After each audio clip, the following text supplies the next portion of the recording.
Setting forest fires is not what you would expect to see. In fact, Smokey the Bear tells us only you can prevent forest fires.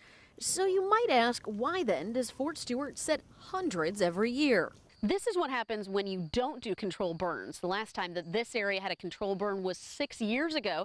As you can see, it's very dense, making it very difficult for troops to train in this area. Which, as Jeff Mangun with Fort Stewart's forestry branch explains, is the main reason for the fires. With the burning program we have, no unit out here has lost a day of training since the year 2000. That's because, as Jim Pearson with the Training Division points out, the burning reduces fuel for fires that could otherwise easily be sparked at one of Fort Stewart's many ranges. So when 130 Infantry gets told you're going to Afghanistan and we meet and plan their training, they can go right out and train and not have to worry about us being in a drought, not have to worry about the fire conditions and the winds.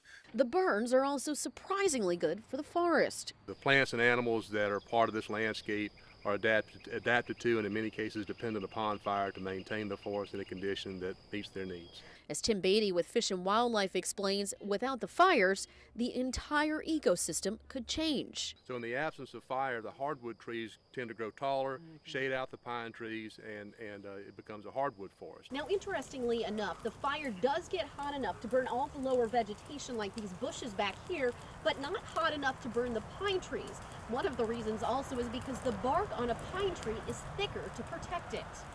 But that only happens because staff begins preparing for a burn months ahead, checking the weather, training schedules, and several other details. Today, they're using this flamethrower to get the fire started.